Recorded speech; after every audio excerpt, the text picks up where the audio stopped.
Welcome to Marvel Vision, a podcast about Marvel, the MCU, and right now, Madam Web. I'm Alex. Webheads Unite. I'm Justin. I'm Pete.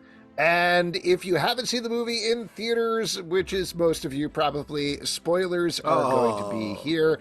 But great news, we're all here. We all paid to see it in theaters because, and I don't say this lightly, we are feminist allies, right? That's 100% right. Yeah, I'm starting this. I drive up to Sony headquarters and throw $100 bills at their door every day to prove. I support women in STEM, Spider-Man-themed extraneous movies. That's what I do. Wow. Are you telling me this movie's extraneous, Alex? Because that's a big drop at the top of this review. I'm sorry. I don't want my ally card to be reneged. I do actually want to mention one little thing here before we get into the movie, that we got a comment on Spotify from Tim Krebs who says, "Where's Pete? He's by far the best part of your group. Sorry, I'm not trying to hurt anyone's feelings. I'm just not really interested without Pete." So great news, Tim Krebs. We brought back Pete to talk about Madam Web. He doesn't like talking about the news stuff that we talk about. Oh, he's talking about the news stuff. Okay. But he is I was like, where did I go? Huge Dakota Johnson fan. That's what's going on. Yeah.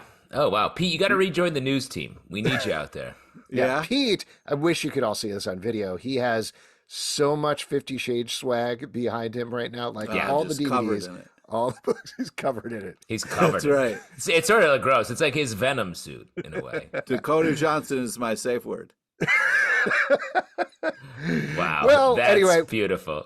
We're going to get into spoilers for this movie that is not doing particularly well at the box office right now. We did all see it in theaters. No. No. I was the only one. I was the only one in my theater. Yeah. I did see it opening weekend at the Alamo Drafthouse, and it was not full. Not flexing on us. Yeah.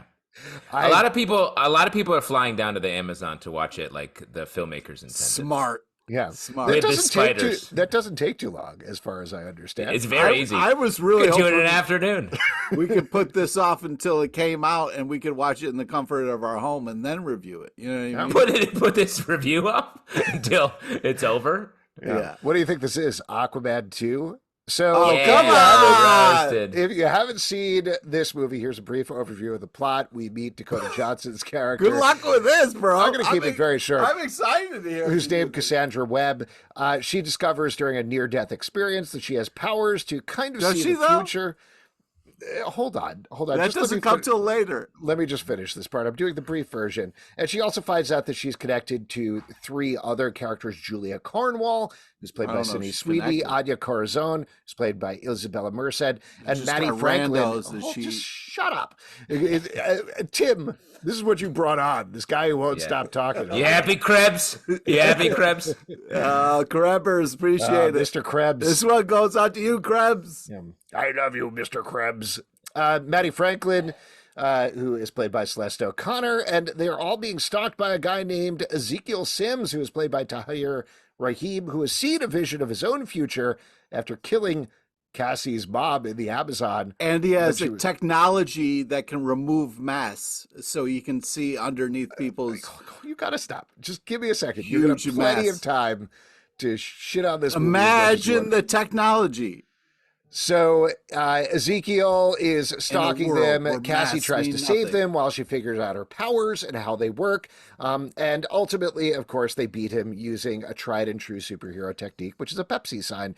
In the middle of this movie, at the same time, we are getting some Spider-Man adjacent things. Specifically, we are getting Emma Roberts is Mary Parker, the mother of Peter Parker, very pregnant with her. Did you see what they did Adam there? Scott is Ben Parker, a.k.a. Uncle Ben. There's a lot of references. I wish they brought that up some.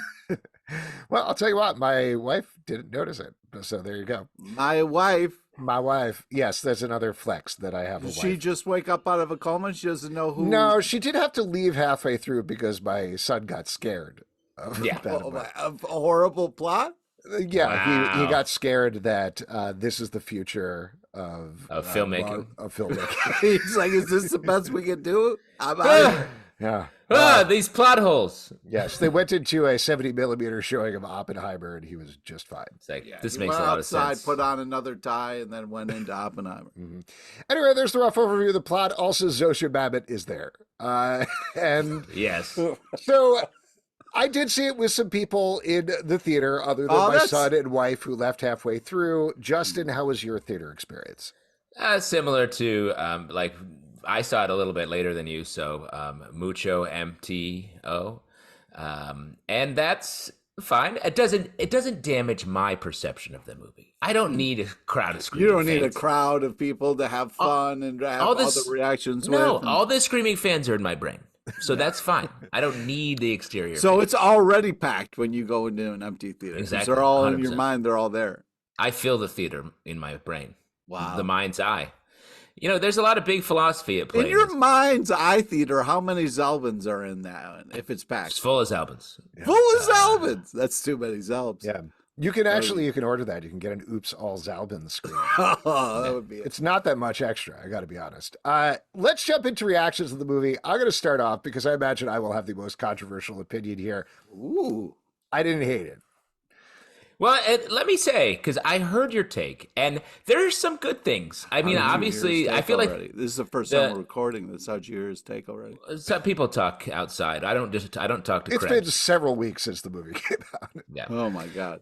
You're on the phone Do you with guys Krebs have all like day. a I'm talking to Krebs Alex. hotline? Like, how do you? No, you do. You're the Krebs guy. I love you, Tim Krebs. I wish you loved me.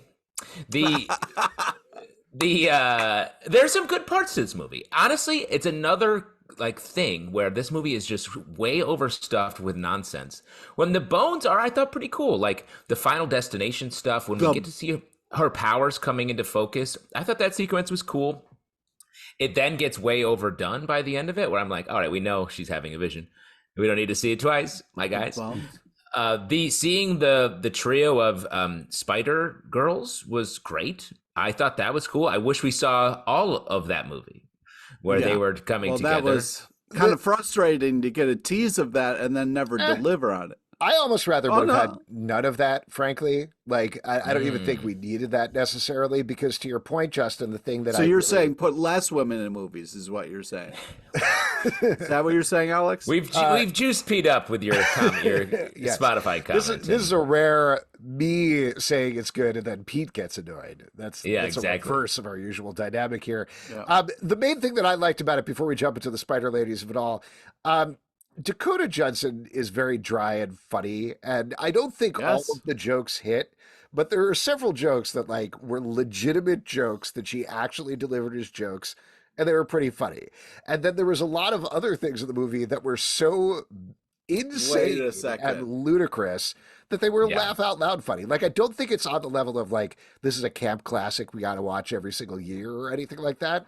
But I had a pretty good time. And I would say by contrast, I got home later and I was like, you know what? That was kind of fun to watch at the theater. What if I watched Morbius?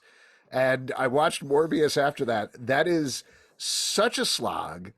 Yeah. So boring, so not interesting to watch, except for like one moment where Matt Smith is dancing in the middle of the movie that's kind of goofy. Like, that showed me, it made me feel even better about my reaction to Babbitt Webb, because that is a movie, like, it doesn't work as a movie, but as an experience that I had a good time watching in the theater, it definitely does. Interesting. Wow. All right. Yeah, Pete, you have some so words. first off, like, I had very low expectations. I was ready to hate this movie. I'd heard horrible things about this movie. I didn't want to go see this movie. But I went. Why did you go see it? Yeah, what made you finally go? Yeah, what really like... Did you have a vision about the movie that you must see it? Is that what happened? Did you have friends who bullied you over text about not being a feminist if you didn't Yes. go? Well, I appreciate. I wish you wouldn't have said the truth. I would have just said that you guys pressured me into going to see it. You know, we didn't have to get into the nitty gritty details of it. I love the nitty gritty. What is a podcast but a Cancel journey me if into I- the nitty gritty? You know? I just think that, like, I didn't hate it. I didn't know what I was watching or what it was or what was happening. As far as I was like, wait, what? But I didn't hate it. There were parts where I guffawed out loud at how bad it was.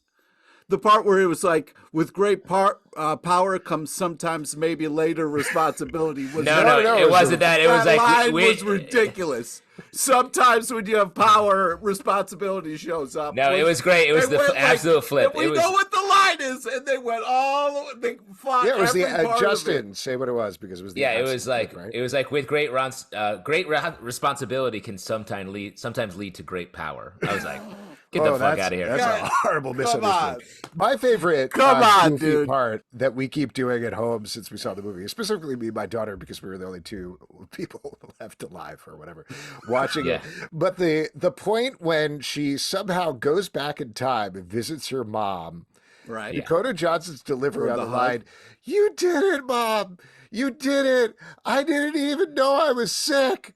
Is like comes out of absolutely nowhere, is based on nothing, way too much emotion. Clearly they were like, all right, Dakota, we just wrote the They mentioned say this. For like a second she was sick, and then she kind of really hung on to it. She really like dug into that very deep. So funny. It was very fun. My line in that vein was when Ezekiel's like, did you say web? Like, wait, web? About the guy, like spider web? I'm into spiders. This whole thing is about spiders. Web. Her name is Web. Cassandra Webb. Cassandra like sees the future, and Webb like spider web. Okay, I'm gonna go kill him. I was like, that was ridiculous. It was almost like, wait, what's your mom's name? Like, what? Wait, what's this name that's gonna stop me in my tracks? And why I look at the camera or almost look at the. Wait, no, but hang on. Yeah. First of all, that villain, who it looks like he did a voiceover of his lines later because his lips didn't match, and it was this action going down, and then the audio sounded like he got later recorded in the booth. Let's talk about this for a minute, because obviously they haven't talked about it. Nobody asked them in a junket interview or anything like that. But he is an actor, just to be clear, like he speaks perfect English. He has been in many English-speaking productions. This is not somebody who has like a thick accent you can't understand, and it's not a level of ADR where it was, we had a chopper go by, so we got to re-record the lines. It's like whole plot things that you can do when he's wearing the evil Spider-Man mask. Yeah, of course. You can do when his back is to the camera. You cannot do that when you're looking straight on at a person and they're talking, even if they're kind of moving their lips a little bit. Sony says you can. Yeah. I agree with you. That was insane. Like, it was utterly insane. Also, this guy was the worst boss ever, dude. Like, what the fuck? His micromanagement bullshit. I was like, why are we watching this? Let me ask you a question. There are three characters we know nothing about, and we're watching this guy. Like, you better find a way. I'm going to just peer over your shoulder. Yeah. Did you guys also gasp in delighted surprise when Zoshio Mamet showed up? Well, it's funny. How many days do you think she filmed in this movie? Like half a lunch? Yeah. She was in the same frame the whole time, being like, I don't know, I've got all the cameras on him. And I was like, I know this movie's set in 2003, but we know about technology. The movie is trying to tell us, like, hey, you wouldn't believe this. Like, Enemy of the State. They did a whole Enemy of the State plot in this movie. I was like, not necessary. I choose to think that Zoshia Mama is playing the same character she's playing in Girls, who this is a job that she got. She's like, what is this nightmare dude talking about? I just don't understand why we need to see him be stressed out about the money he spent on the surveillance equipment. And the fact that, like, look what we can do. We can take masks, take them off. One last thing I'll say about Zoshia Mamet, and then here's my explanation for that. The Zoshia Mamet thing is also so funny because there's no resolution whatsoever. No. She just there's no beginning. She's just all middle. There's just nothing. Walked in. It's clearly stuff that happened through reshoots because they're like, we need to explain how he is getting to these places and tracking down these people. They obviously insert some scenes. And I think this is the biggest problem with the movie is you can do reshoots. You can do rewrites of things. We haven't gotten to the biggest problem with the movie yet. Well, you can do things throughout, but you need somebody who's like, okay, here's the final version of these things. And you'll always see things that go wonky, go wrong, or off, or whatever. But here, they had somebody who was clearly writing some, I don't remember the guy who was working on it like 5-10 years ago or something like that, was working on a Madam Web movie. Then they had these two dudes who have got a lot of flack online for bad movies that they've been involved in, who came in and rewrote the script. Then the director, S.J. Clarkson, who has directed some really good stuff, working with a writer who she worked with on, I'm honestly forgetting, but it's some like legit shows, like actually really good shows, came in and rewrote a bunch of it as well. Something happened. Something happened where those 3 versions plus of the script just did not come together. Clearly somebody looked at this and was like, no, we're just taking it away. You got to do this. You got to do this. You got to do this. Whether it was Sony, the studio, whether it was S.J. Clarkson not being in control of the stuff, a combination of all of those things, stars wanting different things. We don't know. But it was just so many different elements at the same time that never jibed together to be a cohesive movie that, again, I'll emphasize, I had a pretty good time watching. Okay. Yeah. Pete, some complaints from you? Yeah, just a pretty good time. It just makes me a little bit angry. I had a great time. Is that better? No, I just more the angry. Best time. What Best. you said earlier, she was funny. So like I agree there were some real funny moments. There was some dry humor stuff. Sorry, I Peter, you're enjoy about her. to say that women can't be funny? Is that what Oh you're my saying? God, shut up. No way. That is not true at all. I think it's one of those You things said that, oh my God, that like, there's like time to be dry. And then there's times to kind of like she's making horrible decisions all over the place. And it's, I wanted it to be a little bit more campy or lean into it a little bit because there was I think that's right. Yeah. dry and great, and I was like, oh my God. And the parts were like, oh, now she's showing off, and she had a little bit of a smirk. I was like, yes, have some fun here. Let's get a little bit more of the fun that you're having. Like, I felt like there was just like, oh, we're going to have fun, but no. Oh, there's a possibility of fun, but no. You know what I mean? So I felt like there was a lot of playing with my emotions. And why does this movie hate Mike Epps? Like, that dude just died, and she walked, like, she just turned and walked away, and that was it. And then I kept waiting for her to get powers, and then go back and save Mike Epps. Earlier scene, was he in? He was at the barbecue, right? Yeah. Yeah. Because when he showed up, I was like, who is this guy? What's going on here? Oh my God. No. I mean, I know who Mike Epps is. I'm saying, like, he was not established enough as a character in the barbecue for me to be like, oh no, this guy died in an ambulance crash. It was a coworker of hers that it seemed like she was like, I was like, all right, well, as soon as she gets her powers, she's definitely going to go back in time after she hugs her mom, of course. Now save Mike Epps, right? Like, now you're going to save Mike Epps? We're just going to keep Mike Epps dead? Well, oh my God. But also, when you're really connected with the way... What do they call it? It's a canon event. So there you go.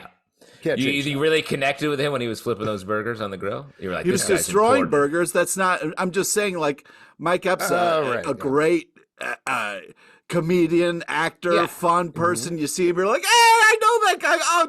Oh, you just murdered him. Well, like, was like... Also, what was that about where they kept setting up? They're like, you're going to set a fire. You're going to set a fire if you keep doing the burgers like that. The oil would explode. I was like, here we go. It's going to be a use of her powers. Yeah. Nope. No. Nothing. What I think happened. Destroying burgers. I mean, you can't be mad that he died. I mean, he was the character that was there to die. Like, it's not like the movie was like, I guess we got to kill him. He had so much potential. He does almost nothing and then dies just to have a little moment with the main character. It was just like... I know he's not real though. Real quick, he's not real. So what I was going to say though is that wait, can I just ask Pete? Would you prefer that he died in the abandoned Pepsi fireworks factory? Maybe just to have him get an accident. I don't know. Whatever, man. I just felt I was like, man, this fucking movie hates Mike Epps, man. Like, just straight up murdered this guy after we got to see him, and it was like, holy shit. This movie has big Pepsi energy throughout, I feel like. Yeah. It's just, it feels like... I mean, would you prefer to get murdered by a Pepsi sign or a Coke sign? I feel like Pepsi sign's a Coke, 100%. Coke, 100%. What? Absolutely. You don't think it's funnier to get killed by Pepsi than a Coke sign? I think that's funny. In an ironic sort of way. And like, no. Yeah. It would be nightmare. Much funnier if you died by Mountain Dew sign, Pete. Well, that's irony than, Yeah. I mean... when that sign shows up on your blood test and you have Mountain Dew icons in your blood, and you're like, the doctor's like, it doesn't look good, and you're like, I'm doing it country cool. I'm sorry, this man's I'm blood mostly is Mountain Dew. I don't know how I could die from this man's blood is Mountain Dew. 90% Baja Breeze. Yeah. Ironically, I'm going to have to call a code red on you, Pete, There because we you're go. dead. Come on. Oh, that was the right one. Sorry. You got to know your comedy flavors. It is I wanted funny to use that them. they were pushing Pepsi so much since the Sony universe is very much the Pepsi to the MCU's Coke. Oh. The moment when she's at the barbecue and she's like, Pepsi, can I have a beer or anything else? And they're like, nope. No, You're going to hold carry this that Pepsi around for the next 5 minutes. It's going to be important later. You know.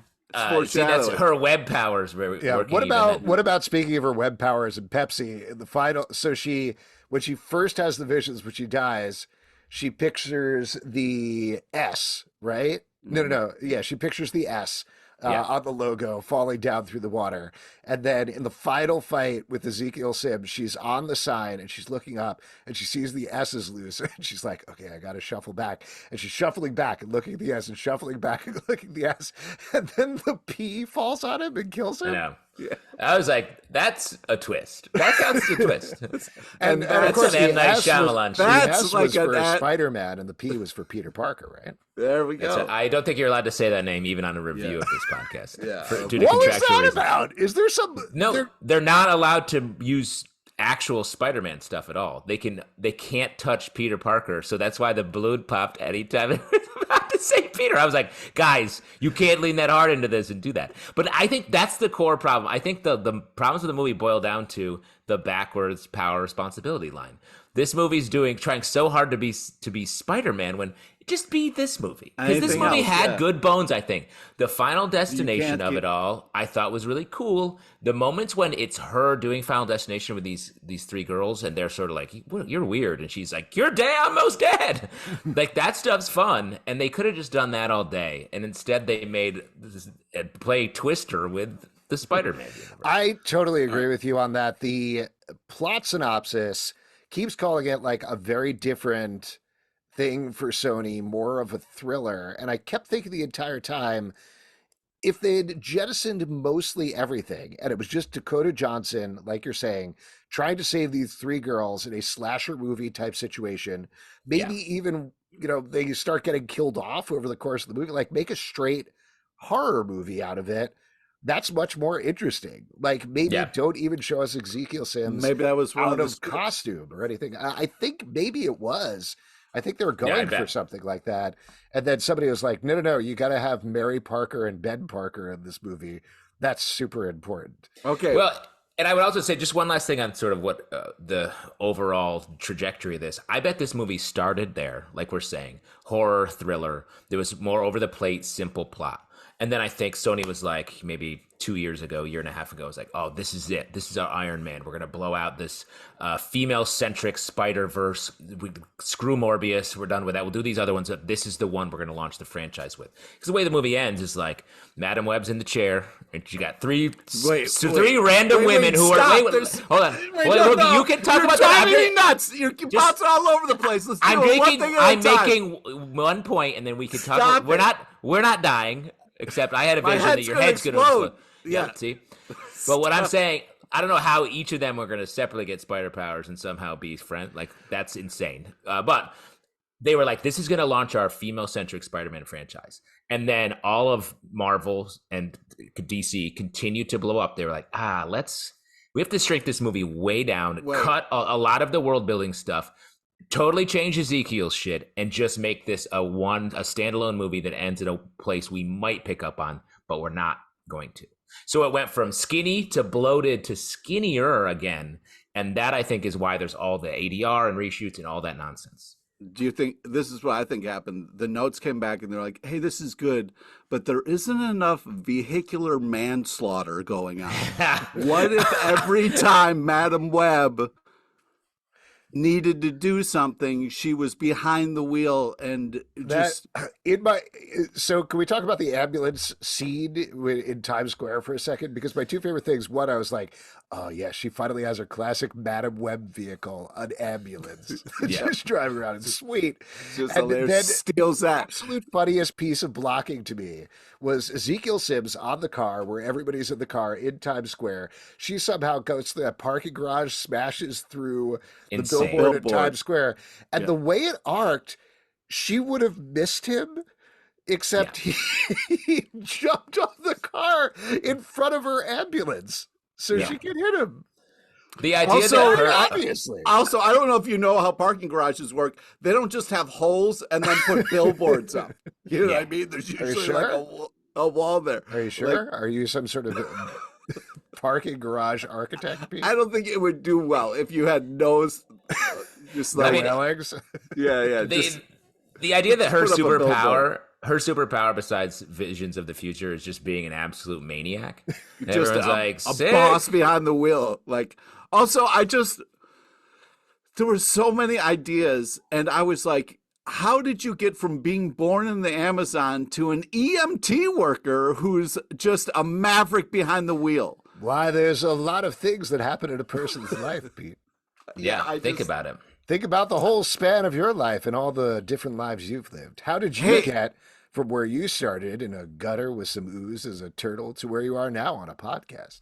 Alex, Oh, yeah. I just want you to know if you're ever in trouble, I'll come over and save you, but then I'm going to leave you alone so I can go read something by myself, which is an activity that I can bring you with I real believe easy. I And believe won't. that about you. Well, we should say really quickly that Pete is a teenage mutant non-ninja human. He was a turtle. He got in some ooze and he became a human, but he doesn't know a ninja stuff. And a rat was also his mentor, but just a regular rat. Yeah, the rat just taught him to eat really disgusting stuff. Yeah. Cars play a crazy role in this movie. Okay, wait. I feel like, I feel like a lot of, maybe however many people wrote this, they're like, hey, you could take the license plates off a taxi cab and no one will know where it is. I was like, put her in any other car. She wrecked the car, and then the next day it was just fine. She's just driving around again. Like, Yeah, but nobody- also like- there's several other identifying pieces on a taxi cab beyond the license plate. Yeah. also all this technology, but like, oh, we can't track it. She's missing. Can't find her. Just The can't idea, find her. she's trying to the guy your buddy that died. She's like, let me drive, and I'm like, no, get him out of the. If you drive, you're gonna die. What? That's not how it works. Get out of there. And then I will say- Also, it turns out she just stalled him long enough to perfectly hit. Like, All that was ridiculous. I do that want to was mention just ridiculous. off of you mentioned the scene with her reading the book, which is a scene that I do think is ridiculous, but legitimately funny, where she's reading the book to her cat. And my favorite actual joke in the movie, which is poorly blocked, so it doesn't quite hit, but the scene where she's like, I have spider powers, and that guy could cling to walls, so maybe I could do it. And you get the Spider-Man buildup, and she jumps on the wall and falls down. Very funny idea for a bit. Extremely poorly filmed. Wrong room to do it in. It should have been her running directly into a brick wall. There was a lot of different ways. anything. But I like no. the idea of that joke. That's all I'm Yeah. saying. Just as I'm complimenting things here. And I will say one cool car thing was when they used the panels, the heart panels, to charge up the top of the ambulance. That was dope. That whole scene was when really cool. she came back from Peru from hanging out in the cave with a guy who was the one guy in the cave who was like, well, yeah, waited here. I told I've you been mom might waiting be here here. for you. I told your mom I'd I be here. and whispered as a baby. You're I aware of could that. at any point reached out to you, but I assumed you raised her a little bit or something, or nope, just gave the baby away and she ended up in America. Just Amazon package straight. Spiked right her there. directly into an ambulance, which is why she loves ambulances so much. That makes It's sense. how She was became an bitten. EMT. Bitten by a radioactive ambulance. Yes. what's Anyway, your- but yes, her coming back, that whole action sequence, it was ridiculous. But her using her powers to save everybody was fun. That was a good, well-blocked sequence. I wish we had more of that. Agreed. Yeah, more action sequences would have been fun. I agree. Also, we got to talk about that last shot where she is blind and she turns to look out a window. Like just slow. Well, She's like, yeah, I'll talk to you guys. I'm just gonna slow turn to look out this. What? She can feel the sun on her face, Pete. yeah, it's I nice. do think it's ridiculous. There was zero reason to give her the classic Madam Web look at the end of this movie. Nobody asked Yeah. for that. Nobody wanted Nope. that. And Nobody nobody knows about that. Nobody That's knows. the idea. This movie sets them up in the act like this cool action pose. I'm like, nope, no one's gonna see that again. Good night. I listen, guys. If we're ever in a situation where I'm talking to you, but then I just start to slow turn to look out a window, I want you to check in with me. Just make sure I'm doing all right, because hands down, Well, probably not. If she I'm got just hit straight in the face with a firework, which blinded her, you and talking about when she was underwater and got hit in the face with the Underwater fireworks, very underwater expensive. fireworks. Yeah, she A got lot of hit people with that. think when it hits the water that stops being a firework, but that's not true. No, Not way. in this Especially movie. not if it's a Works Pepsi for- brand firework. That shit's dangerous. Oh, They're man. better underwater. Yeah, Uh, yeah. just to jump back to the beginning, Pete, how'd you feel about the in association with Marvel flip? It's like the Marvel flip, but it's in association with them. Yeah, it seems. I just wish they would just. I don't know, man. It's not a good way to start a movie. I'll tell you that much. Wow, really hits you different when it's in association. It And then Alex, does. I was thinking of you at the beginning of this movie as well, when you on record hating the spider totems, Ezekiel, and all that thing, and this movie leaned. It was exclusively that. When the guys in the Amazon were in the spider suits, I was like, come on, guys, get out of here with this. And the fact that the movie has Ezekiel, the bad guy, in a Spider-Man adjacent suit, I was like, no, wrong again. Yeah, Don't why? do that. Why are you doing that? Well, and Pete, I So know I weird. cut off your joke earlier about this, but the fact that he was like, I'm in a full on Spider-Man suit, and then not even the next scene, but like the next shot, Seconds he'd be later, like, now I'm in my cloth suit tear. again. Yeah. What are you talking about? I don't know. Oh, you talking about Mad Max versions of Spider-Man that I was 2 seconds ago? No, I'm not that guy anymore. There It was just- a point during the scene at the train station, which I think was Grand Central, right? But like the trains were definitely not the trains at Grand Central. They looked entirely wrong.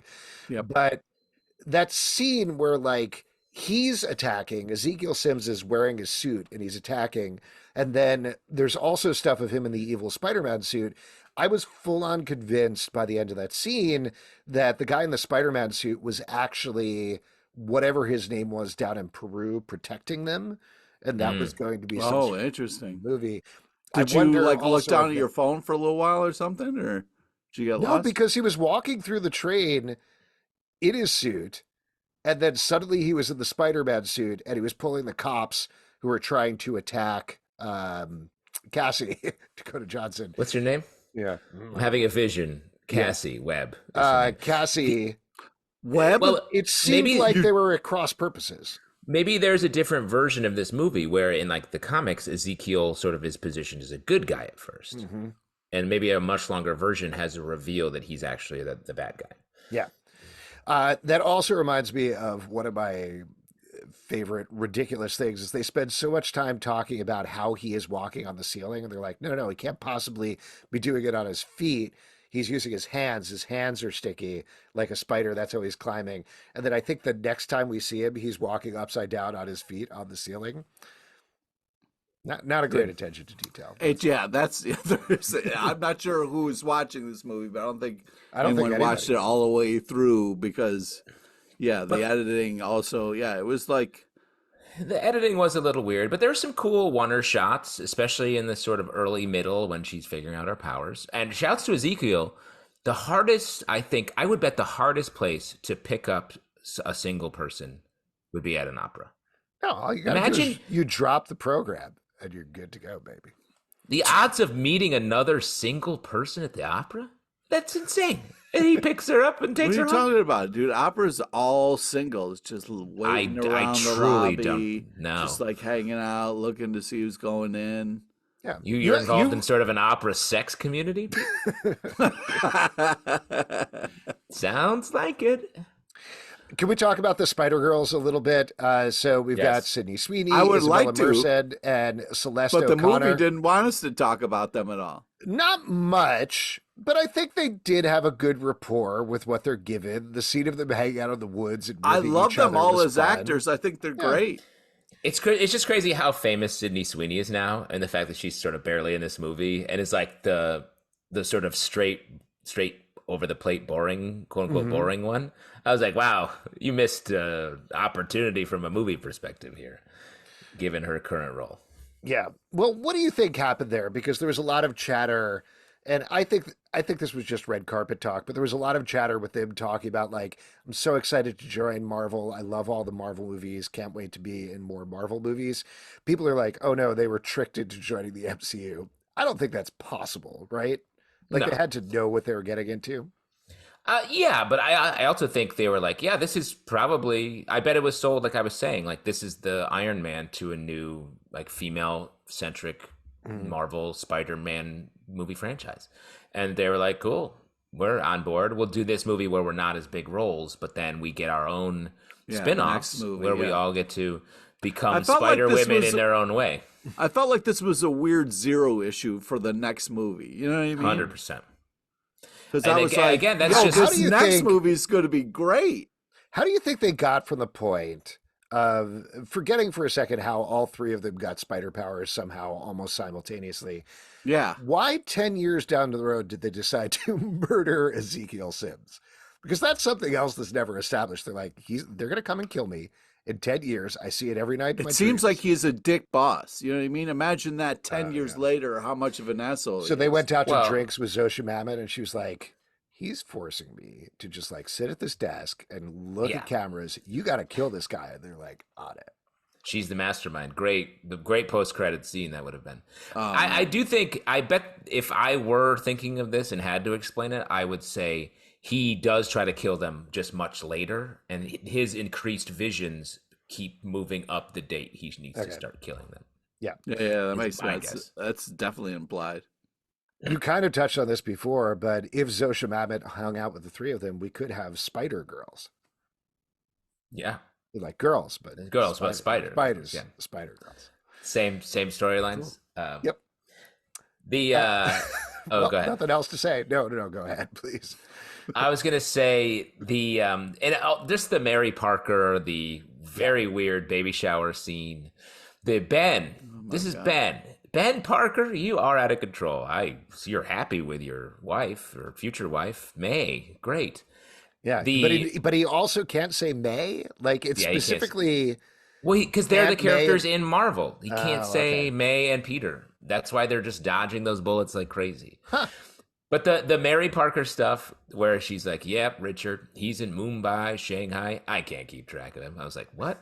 What is this? Is this like you tried so hard to put these characters in, and then they're like, and we don't give a Yeah, shit we don't about care each about other. these We're characters." nobodies." I was Can I like, throw out my theory to you? You guys probably know this, but I think I think there's a reason for this. So, Richard, first of all, canonically in the comics, Richard and Mary are spies. That's something that they played with in the Andrew Garfield movies a little bit. So that might be what they were referencing a little bit. But let me throw out another theory at you. So I think don't. there's a little chance that at some point this was supposed to be a Christmas movie and then it changed. And I have a couple of reasons What? for that.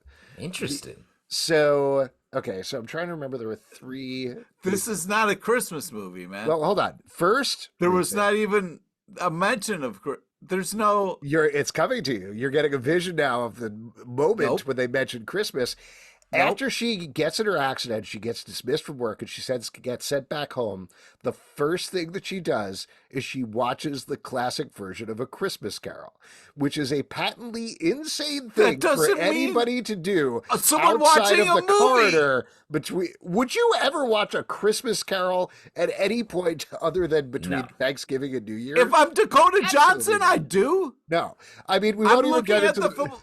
Maybe Cassandra Webb would not. Dakota Yes. Johnson, you can't Mind predict any you, of the her whole actions. point Yeah. of that scene, the whole point of that is to like set up the idea of prognostication, which she's like, you can't change the future, Scrooge, which means that maybe she never finished A Christmas Carol. I'm not 100% sure about that, but she's watching Christmas Carol. So there's that. The second part I'm not is giving you in the scene in the diner.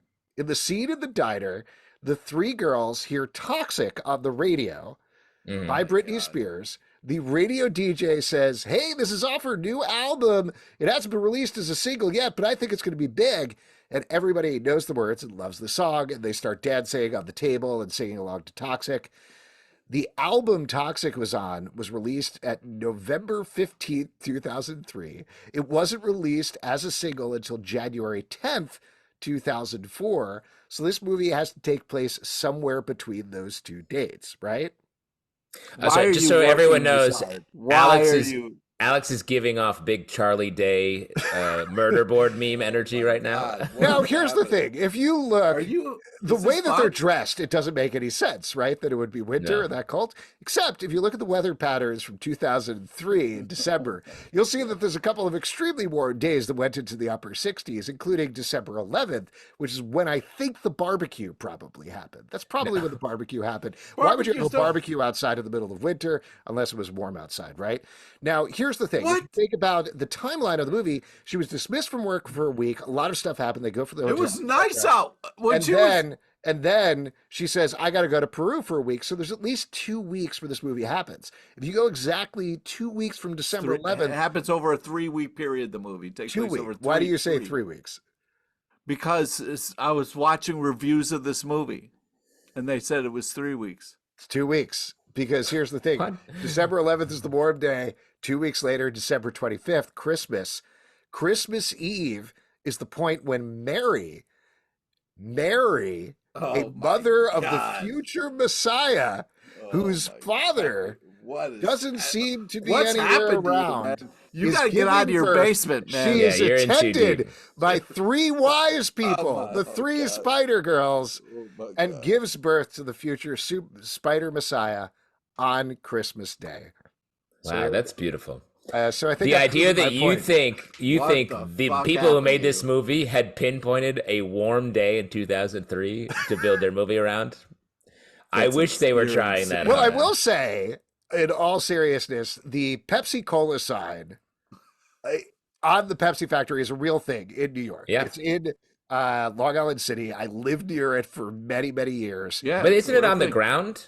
Well, so here's the thing. No, it used to be on the roof. Is that you go on in the subway, it goes around. 2002, it was attached to the Pepsi Cola factory. They decided to shut it down, but it was up for landmark status. So they took that sign and moved it 300 feet south, I think is what happened, to where it is now, where you can see it when you're driving on the FDR or whatever. So that didn't happen until the beginning of 2004. So there was a period where the Pepsi factory in 2003 was abandoned. Nothing was in it before it was wrecked in 2004 and before the Pepsi Cola sign was moved. So I think the reason they said it in 2003 was because that was the one point where they could have an abandoned factory with the Pepsi sign on it. Maybe at some point, but no one was trying that hard in this movie. Are you saying that the Pepsi factory is also full of fireworks? Yeah, canonically in real life. Yeah. About to burst into Talking flames. about Pepsi this much makes me want to drink Coke. That's the point. That's what this movie did. This is a great Coke advertisement. Yeah. What else? The only other thing I was going to say is I did think it was funny when she's in the cab and they have their fight, and then she closes the talking window in the cab when they're being annoying. It's like, Dakota, I bet that was just Dakota being like, I'm sick of being in this movie. Shut it down. Any other notes you guys want to mention about the movie? Any other scenes that jumped out to you?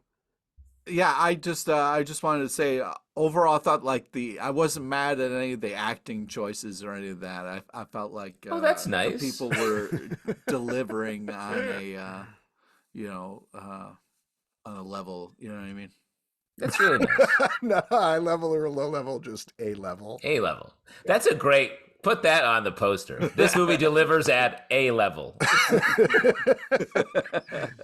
Before we wrap up here, I do want to talk, though, about the future or lack thereof of Sony's Spider-Man universe. At this point, Morbius absolutely tanked. Everybody hated it. Yeah, Matt the Webb second tanked. one's gonna But be didn't it better. make its money back? I think it might I have. think it made its money back on international. I think Yeah. Morbius is technically in the black. Right. And here's the thing, is that relative to a lot of other Marvel type movies, this didn't cost quite as much. So they're going to lose money, but I believe they set it up in a way that even if they lose money, it's not going to be a Sony destroying amount. Obviously, they have Kraven the Hunter is coming later this year. Venom 3, they're getting ready to wrap filming pretty soon. So that's coming towards the end of this year. So we are going to get more Sony Spider-Man adjacent movies. But at this point, do you think there's going to be anything beyond that? And or if there was more, what should they do to fix this? I think they will not make more of this branch of the Sony verse. I feel like this movie's not going to do even close to well enough. Craven, I think, could hit because it's just going to be an ultra-violent chaos movie that's all just like dude flex gun shit. Yeah. Venom, I think, is going to have the right mix of campiness, weirdness, and insanity that I think could pop in the same way that the first two did. So the next two, I think, could be upswings for them. And then I can't imagine they'll do a fourth Venom. That seems crazy after doing 3, but they may do something in the next, in that vein. I feel like they're going to be making Venom 10. You know what I mean? Like they're just going to ride this Venom thing until. I think Pete might be right there just because Sony doesn't know what they're doing with any of the Spider-Man stuff ever. They can make other movies. They don't have to make these. Well, they do. They need to keep making Spider-Man movies to hold on to the rights to Spider-Man, which is their biggest moneymaker by far. Well, I think they can keep making Spider-Man movies, but they don't need to keep making these scraping the side of the barrel Spider-Man movies. Yeah, they got to figure out a way to do that. It's obviously now intrinsically tied up with the MCU and what's going on with Marvel Studios over at Disney, so I guess we'll see what happens there. I think there probably will be a Spider-Man 4 before there's anything else beyond that, probably. But I don't know. We'll see. We'll see what happens. I think my big tip to them is like, don't make bad movies. You know, like you don't have to make these movies. I think if they had gone to the idea of, hey, we have Madam Web, we have an opportunity to make a Final Destination thriller, let's just do that. That's much more fun. They don't all need to be, here's the start of a new universe, here's a superhero universe, etc. What about live action Miles Morales? Sure. Yeah, that's fun. Yeah. That feels like an area they would move into. Yeah, that would be smart. But maybe not till after the animated movies again. Yeah, that's the big thing, is that Miles feels so iconic to the Spider-Verse movies now. Finish that stuff up, and then you can do what you want. And that's supposed to come out, I think, March 30th or something? Just kidding. That's what they said like a while ago. March 30th, 2000 and never. Am I right? Yeah. Wow. Are we going to get another Tom Holland Spider-Man movie? Yeah, probably. Def. Yeah, that's the thing that they're discussing. There's a lot of rumors coming out about it right now, and I think it just comes down to like, what's the story? Obviously, like, what do they want to do? What does Sony want to do for Sony, which is obviously an issue and a problem. But also, Marvel is reevaluating everything behind the scenes. I think they know a Spider-Man movie will do well, but how does that fit into them reassessing their plans for their overall slate? How does it fit in? That's something they need to figure out as well. So I bet we get one more Tom Holland, and then he might be done. Yeah, I think we get more than one. Okay, one more Spider-Man. He'll appear in some other Marvel movies, closing out this phase. But I think he's ready to be done with this stint, I think. Yeah. Not that his other movies are hidden, because they're a little off too, but we'll see. We shall see what happens. All right, that is it for this episode. Let us know what you thought of Madam Web. We'd love to hear from you. Patreon.com/Comic Book Club to support this show and all the shows we do. Apple, Spotify, Android, or the app of your choice to subscribe, listen, and follow the show at Comic Book Live on Twitter/X, Comic Book Club Live on TikTok and Instagram, comicbookclublive.com for this podcast and many more. Until next time, stay marvelous. Did you like our Madam Web, Mr. Kreb?